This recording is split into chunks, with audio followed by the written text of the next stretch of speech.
Selamat datang di Nagita Dakuna Channel edisi kesehatan. Kali ini kita akan membahas tentang benjolan payudara. Benjolan payudara adalah jaringan lain yang tumbuh di dalam payudara.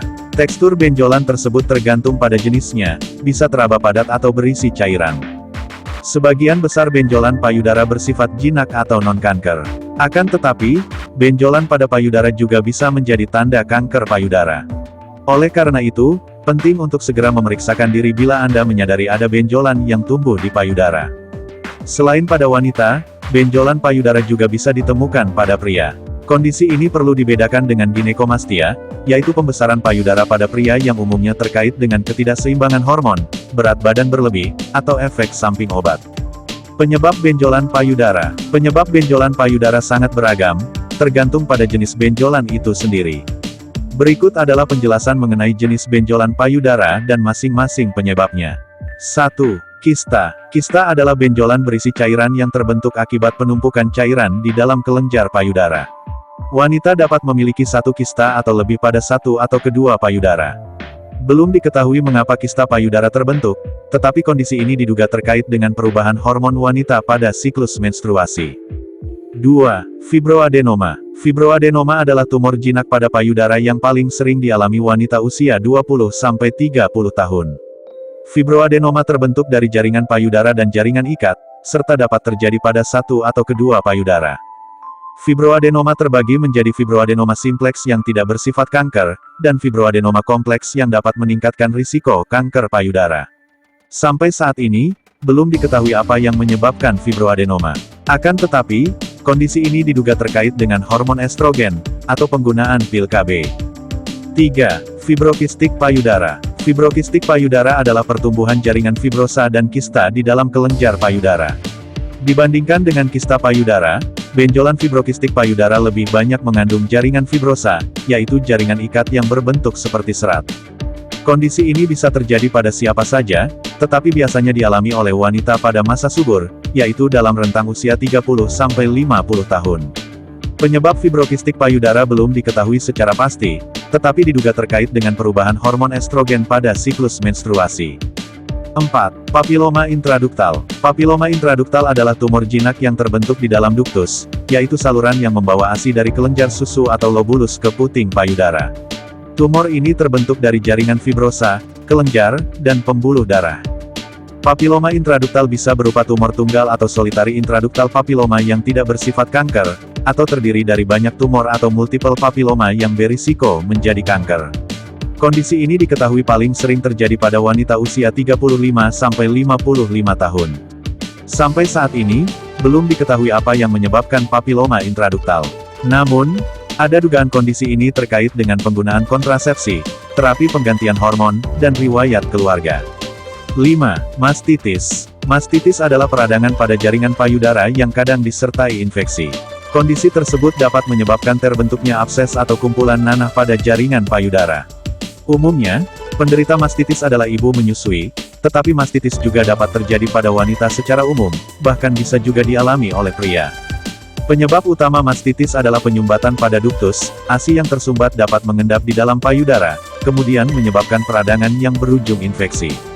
Mastitis juga dapat disebabkan oleh bakteri yang masuk ke dalam payudara. Bakteri bisa berasal dari permukaan kulit penderita atau mulut bayi, lalu masuk melalui luka di kulit puting atau melalui lubang puting. Bakteri yang masuk kemudian berkembang dan menginfeksi jaringan payudara. 6. Lipoma. Lipoma adalah benjolan lemak yang tumbuh secara perlahan di bawah kulit. Benjolan ini dapat tumbuh di bagian tubuh manapun, seperti leher, bahu, punggung, perut, atau payudara. Lipoma termasuk tumor jinak dan tidak berbahaya, tetapi bisa mengganggu bila ukurannya cukup besar. Belum diketahui secara pasti apa yang menyebabkan lipoma. Namun, kondisi ini cenderung terjadi pada seseorang dari keluarga yang memiliki riwayat lipoma. Meski dapat dialami oleh siapa saja, lipoma lebih sering terjadi pada orang usia 40-60 tahun. 7. Nekrosis lemak. Nekrosis lemak terjadi ketika kelenjar lemak di payudara mengalami kerusakan. Meski umumnya disebabkan oleh cedera, kondisi ini juga bisa terjadi akibat efek samping radioterapi atau prosedur bedah pada payudara, seperti lumpektomi, mastektomi, rekonstruksi payudara, pengecilan payudara, biopsi payudara. 8. Kanker payudara. Kanker payudara adalah kanker yang terbentuk di jaringan payudara. Walaupun lebih sering terjadi pada wanita, kanker payudara juga dapat dialami oleh pria. Jenis kanker payudara tergantung pada jenis sel payudara yang terserang, antara lain karsinoma duktal in situ, karsinoma lobular in situ, inflammatory breast cancer, dan angiosarkoma. Penyebab kanker payudara belum diketahui secara pasti. Namun, ada beberapa faktor yang meningkatkan risiko kejadian kanker payudara, yaitu mutasi gen BRCA yang diturunkan dalam keluarga, faktor hormonal, pola hidup tidak sehat, seperti merokok, paparan zat kimia, polusi lingkungan. Gejala benjolan payudara. Benjolan payudara dapat bervariasi dalam ukuran dan teksturnya, tergantung pada jenis benjolannya. Beberapa karakteristik benjolan yang dapat muncul antara lain. Benjolan bisa muncul tunggal atau banyak pada satu atau kedua payudara, ukuran benjolan bisa kurang atau lebih dari 5 cm, tetapi dapat membesar, benjolan bisa teraba lunak, kenyal, padat, atau seperti kantung berisi cairan, bentuk benjolan bisa bulat atau lonjong, serta dapat atau tidak dapat digerakkan, benjolan membesar sebelum menstruasi dan kembali ke ukuran semula setelah menstruasi selesai. Di samping itu, gejala lain yang juga bisa muncul adalah perubahan ukuran dan bentuk pada kedua payudara, puting mengeluarkan cairan yang bening, keruh, atau bahkan berupa darah, payudara membengkak atau teraba keras dan hangat bila disentuh, puting terasa gatal atau sensitif, demam dengan suhu 38,3 derajat Celcius atau lebih, tubuh terasa lelah. Kapan harus ke dokter? Semua jenis benjolan pada payudara sebaiknya diperiksakan ke dokter, terutama bila benjolan memiliki karakteristik seperti benjolan tidak hilang setelah menstruasi, atau lebih dari 4/6 minggu, muncul benjolan baru, benjolan membesar, ukuran payudara terlihat tidak simetris. Benjolan teraba padat dan tidak bergeser bila digerakkan, puting mengeluarkan darah, kulit payudara memerah, mengeras, atau mengkerut seperti kulit jeruk, payudara memar tanpa sebab yang jelas, puting masuk ke dalam atau posisinya tidak normal, muncul benjolan di ketiak. Diagnosis benjolan payudara. Dokter akan bertanya terkait gejala yang dialami, kapan benjolan mulai muncul, serta riwayat kesehatan pada pasien dan keluarganya. Setelah itu, dokter akan melakukan pemeriksaan fisik dengan meraba payudara pasien. Pemeriksaan fisik dapat membantu dokter memastikan lokasi, kepadatan, dan pergerakan benjolan. Selanjutnya, dokter akan menyarankan pemeriksaan penunjang untuk memastikan diagnosis, di antaranya. 1. Mamografi. Mamografi adalah foto ronsen pada payudara.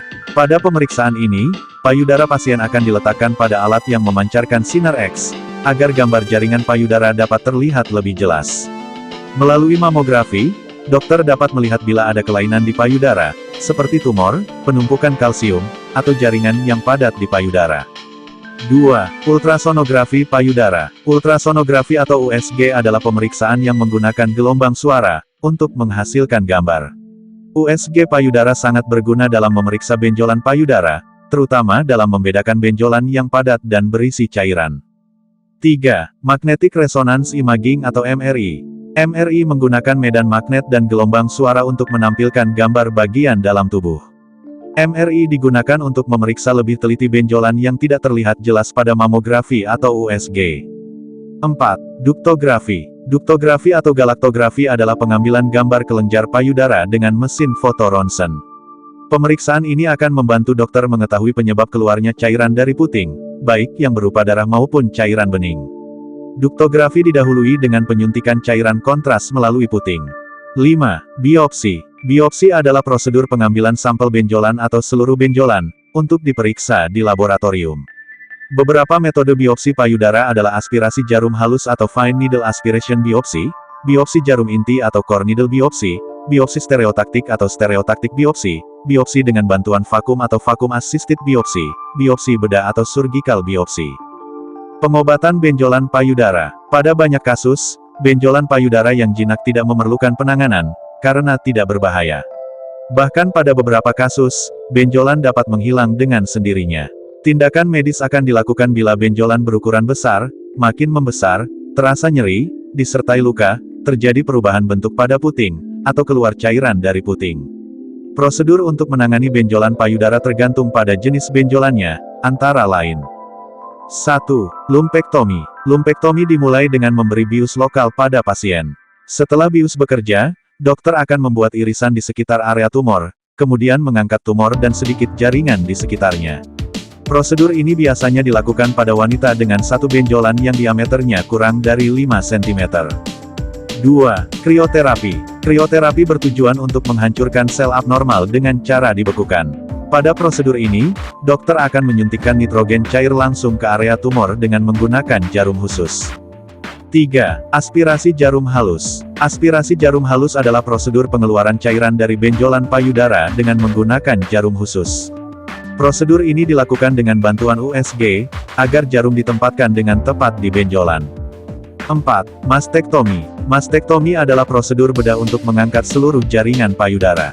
Prosedur ini bisa dilakukan pada satu atau kedua payudara. Mastektomi dilakukan pada pasien kanker payudara. Selain sejumlah prosedur di atas, dokter juga dapat memberikan pil KB untuk mengatur siklus menstruasi dan menurunkan kadar hormon estrogen pada pasien. Pada pasien mastitis, dokter dapat meresepkan antibiotik dan obat pereda nyeri, seperti paracetamol atau ibuprofen. Ibu menyusui yang mengalami mastitis tidak perlu berhenti menyusui, karena kondisi ini tidak berbahaya bagi bayi dan menyusui justru dapat membantu penyembuhan. Bila benjolan merupakan kanker payudara, selain mastektomi, dokter juga akan menjalankan radioterapi, kemoterapi, atau terapi hormon. Pada beberapa kasus, dokter dapat mengombinasikan metode tersebut, tergantung pada ukuran dan stadium kanker, serta usia dan kondisi kesehatan pasien. Komplikasi benjolan payudara. Benjolan payudara umumnya bersifat jinak dan tidak berbahaya. Namun, pada beberapa jenis benjolan payudara, penanganan yang terlambat dapat mengakibatkan kerusakan permanen pada payudara atau kanker payudara. Ketika benjolan payudara telah terdiagnosis, penting untuk mengikuti saran dan pengobatan dari dokter. Hal ini akan menurunkan risiko komplikasi, seperti kanker payudara yang menyebar ke organ tubuh lain atau metastasis, perubahan bentuk payudara akibat kerusakan jaringan, penyebaran infeksi payudara akibat abses. Pencegahan benjolan payudara. Kebanyakan benjolan payudara sulit dicegah, karena terjadi akibat perubahan hormon yang tidak dapat dikontrol. Namun, penting bagi wanita untuk memahami payudaranya sehingga lebih mudah menyadari apabila ada perubahan pada organ tubuhnya tersebut.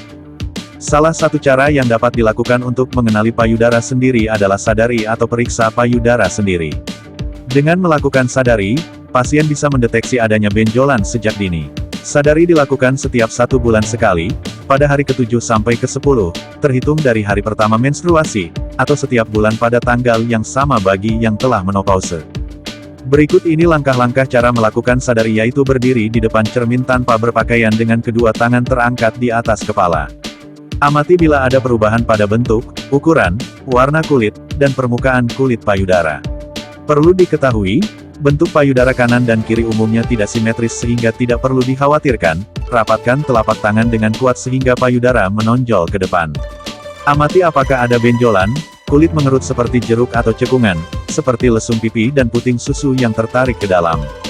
Pijat secara perlahan area di sekitar puting sampai ke arah ujung puting, lalu amati apakah keluar cairan yang tidak normal, seperti putih kekuningan yang terkadang bercampur darah seperti nanah.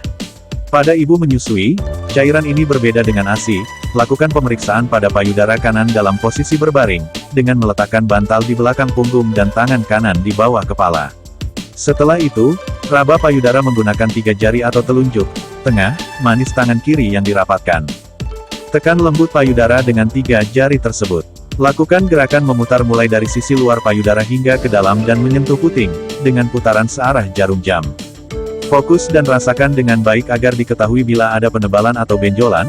Lakukan hal yang sama pada payudara kiri menggunakan tangan kanan, dengan tangan kiri diletakkan di bawah kepala. Berilah perhatian khusus pada area payudara di dekat ketiak.